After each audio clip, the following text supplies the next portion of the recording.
Hi விவாஸ், எல்லோருக்கும் வணக்கம். இன்னைக்கு சிறகடிக்க ஆசை நாடகத்தில் முத்துவும் மீனாவும் அந்த கார் ஷெட்டில் நின்று சந்தோஷமாக செல்ஃபி எடுத்துக்கிறாங்க. மீனா சொல்கிறாங்க, ஏங்க பரவாயில்லைங்க, உங்களை நினச்சா எனக்கே பெருமையாக இருக்குது. எவ்வளோ பழைய காரை நீங்கள் புது காரை ஆக்கியிருக்கீங்க, உங்களுக்கு அவ்வளோ திறமை இருக்குங்க, வாழ்க்கையில் நீங்கள் ரொம்ப நல்லா வருவீங்கன்னு சொல்லிட்டு சொல்கிறாங்க. ஆமாம் மீனா, நம்மளுடைய கஷ்டம் எல்லாம் எப்போ தான் போகுமோ தெரில, போயிட்டு நல்லபடியாக நம்ம வந்துடுவோம், நம்ம வீட்டை மட்டும் நம்ம மீட்டுனாங்க அப்படின்னு சொல்லி பேசுகிறாங்க. கண்டிப்பாக மீட்டுடலாம் மீனா, எப்படியாச்சு அப்படின்னு சொல்லிட்டு அங்கே நின்று அந்த காருங்க பக்கத்தில் செல்ஃபி எடுத்துக்கிறாங்க. செல்ஃபி எடுத்துட்ட பிறகு அதுக்கப்புறம் முத்து வந்து அந்த கார் ஷெட்டில் இருக்கும்போது அவர் சின்ன வயசில் மெக்கானிக்காக வேலை பார்த்தாரு இல்லைங்களா, கிளீனராகவும் மெக்கானிக்காகவும்.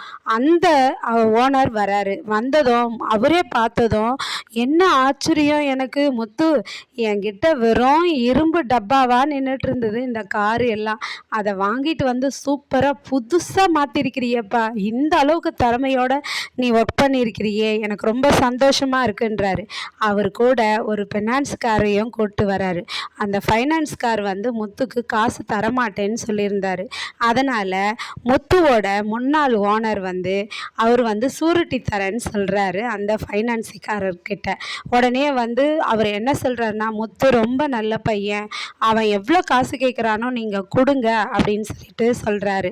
அதுக்கு அவர் என்ன சொல்கிறாருன்னா, முத்துவை பற்றி எனக்கு நல்லாவே தெரியும், ஆனால் வந்து எதை வச்சு நான் பைசா கொடுக்கறது முத்துக்கு, முத்து அதுக்கு முன்ன பயங்கரமாக குடிப்பார், அதுவும் இல்லாமல் அவருக்கு நான் கடனும் கொடுத்துருக்கேன், அவரும் வாங்கியிருக்கிறாரு, ஆனால் வட்டி கொடுக்கும்போது எனக்கு ரொம்ப பிரச்சனை பண்ணார், அதனால தான் யோசிக்கிறேன்னு சொன்னார்.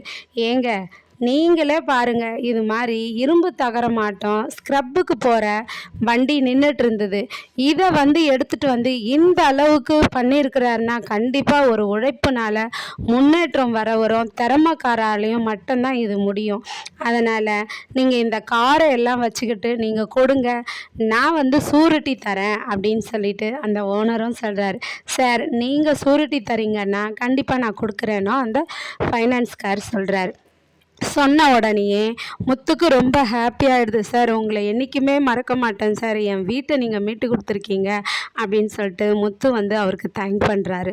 தேங்க் பண்ணதும் அதுக்கப்புறம் அந்த ஃபைனான்ஸ்கார் என்ன சொல்கிறாருன்னா, முத்து இன்னைக்கு 10 லட்சம் தரேன், மிச்சம் காசை நாளைக்கு தரேன்றாரு. முத்துவும் சார் கண்டிப்பாக நாளைக்கு கொடுத்துருவீங்கல்ல சார் அப்படின்னு சொல்லிட்டு கெஞ்சி கேட்குறாரு. கண்டிப்பாக நாளைக்கு கொடுத்துட்றேன்ப்பா அப்படின்னு சொல்லிட்டு போகிறாங்கங்க.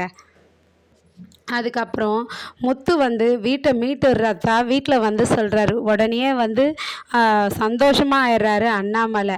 இந்த விஷயத்த விஜய் அண்ணா பண்ணுறாங்க, மனோஜுக்கு கால் பண்ணி சொல்கிறாங்க, மனோஜி நம்ம சீக்கிரமாக வீட்டுக்கு போகிறோம்டா, அந்த முத்து எப்படியோ காருங்கெல்லாம் என்னவோ பண்ணி விற்று பழைய காரை வாங்கி விற்று பணம் ரெடி பண்ணிட்டானாண்டா, சொன்னான்டா, நீயும் வந்துடுறா, எவ்வளோ கஷ்டப்பட்டாலும் நீ நம்ம வீட்டுக்கு போயிடலான்டா அப்படின்றாங்க. சரிம்மான்றாரு மனோஜும்.